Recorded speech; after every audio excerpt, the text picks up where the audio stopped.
Alrighty, good afternoon, everyone. Again, my name is Kwani Yazi. My education Michelin Nash Ajutanet Bashis Team, but I think that's Chedo, the best national. I'm one of the professional writing tutors here, and welcome to another session of Finals Countdown. So today we actually have Canada, who will be going over the Math 102 section of data, graphs, and statistics. So for Math 102, I'll be handing it over to Canada. Go ahead, Canada.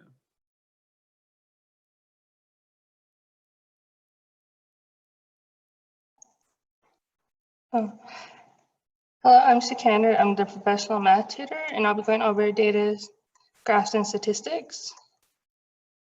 So let's begin.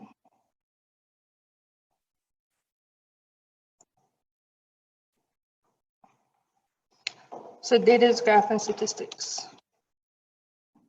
What is data? Data are facts and statistics that we collect, such as numbers, words, measurements, observation, and even descriptives of things. Is data useful? Data is useful information that you can collect to support decision-making, strategies. Don't be intimidated by data. You can get the results you need or want, find a solution to a problem, or even back up your arguments. There are two types of data. There is a qualitative, and then there is a quantitative. Qualitative data is descriptive information. For example, color, or yes and no questions. So I have a poll for you guys.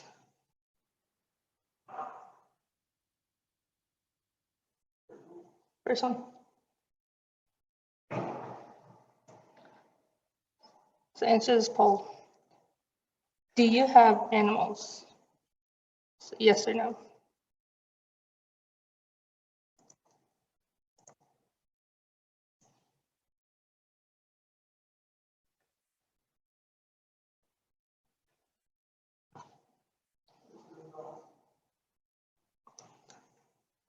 Okay.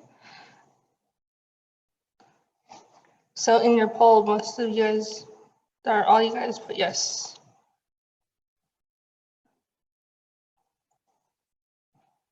So the next one is quantitative data. This one is a numeral information data. There are two types also in this one. This one is discrete data. So you can take any certain value of number as in a whole number. For example, how many siblings do you have? So, then I have another poll. No, that's just a question. So the second one is, how many do you have for your animals? So I'm going off the previous poll.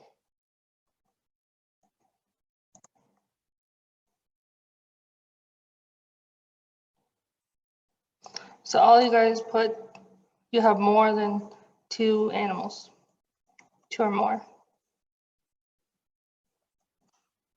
The next one is continuous data, and this one is any value within a range. So for like, how much do you weigh? You can go from 123.2 or further.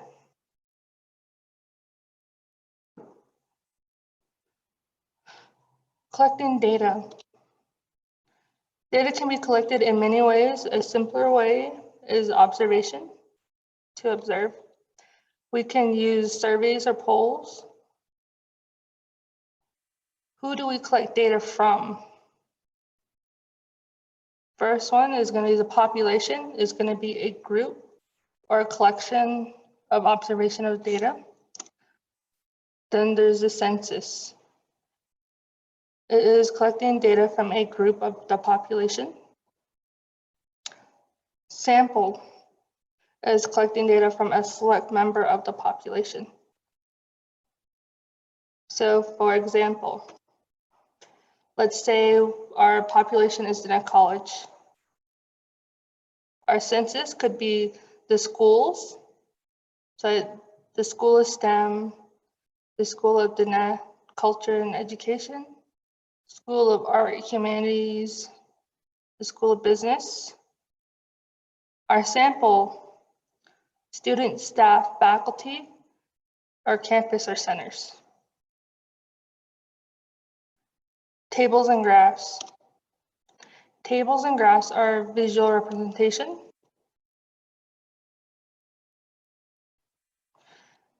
They can be used to organize data. There are many different types of graphs. A bar graph.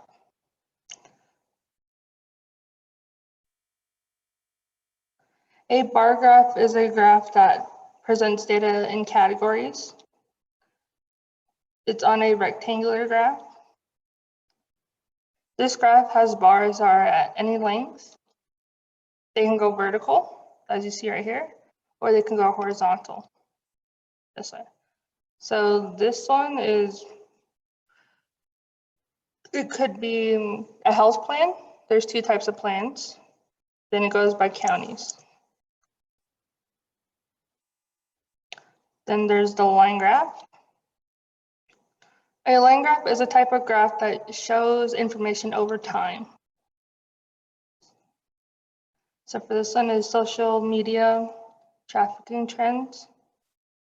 On this one is over a 1 year period from September 2012 to September 2013. We use a line that connects by points. So as you can see from this one right here, it stops at a point and then it starts going up. Then it stops and then changes direction again. For the bottom one, the temperature, it actually shows the actual points.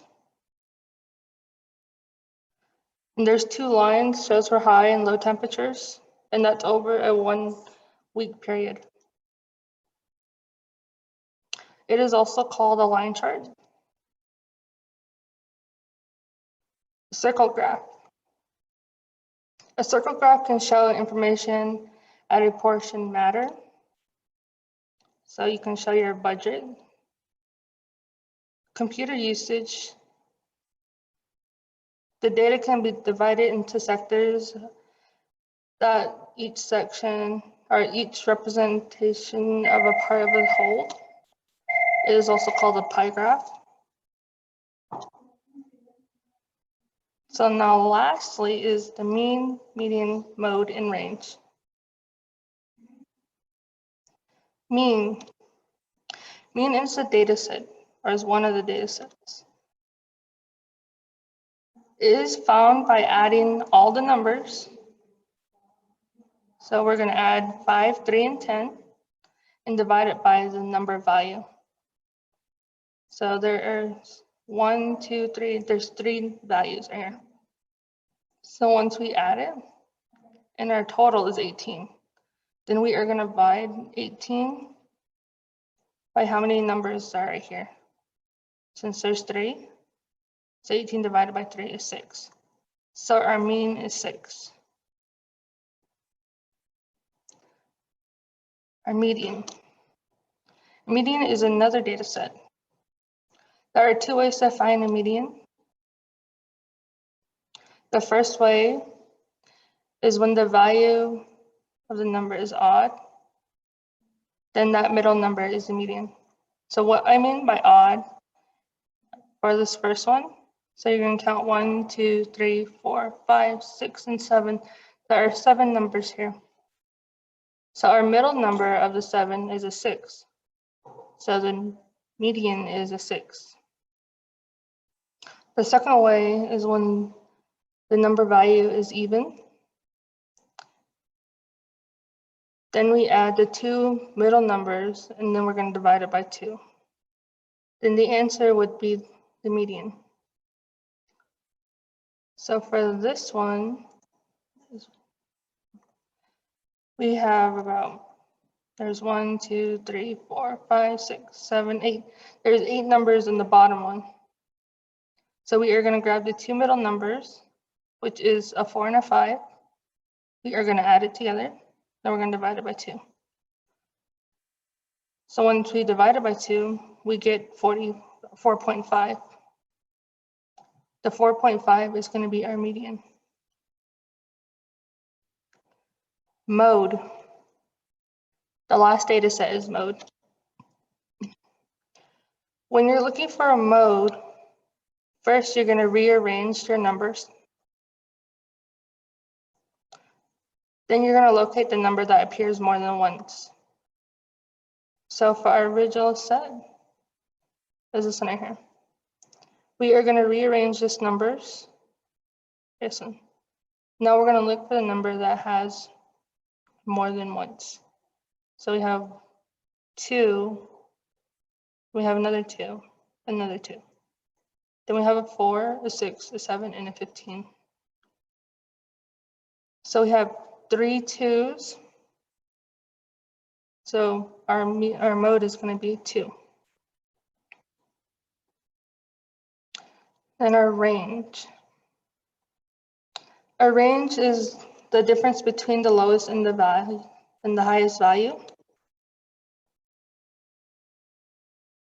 The range can be misleading when there's extremely high or low value numbers. So for this example at the bottom, you would notice the highest number is 3,616. Then our lowest value is a 5. And then we also have an 8, 11, a 9, 7, and 6. So for this one, you are going to subtract a 5 from 3,616, and then we'll have about 3,611. So that will be our range right here, between the lowest to the highest.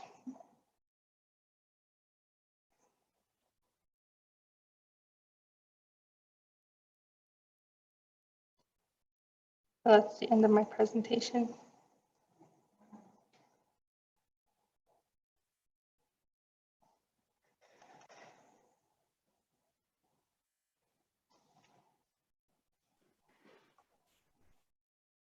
Awesome. Any questions, anyone? I'll go ahead and have Audrey post the evaluation for this session. So these ones are pretty quick for the Math 102. Alrighty, so we have the evaluation posted. I think everyone here has been through all of these sessions so far. You guys have an idea of where to look for us and all of that information, so I won't go through that. But just as a reminder, at 3 o'clock, we have myself going over the rhetorical triangle and looking at the art of sort of like a way to communicate with people. So if you're interested, go ahead and you can join us at 3 o'clock as well. So I'll be going through that portion as well. So yeah, thank you, Canada, for your presentation, and I really appreciate everyone's participation. And yeah, have a great day.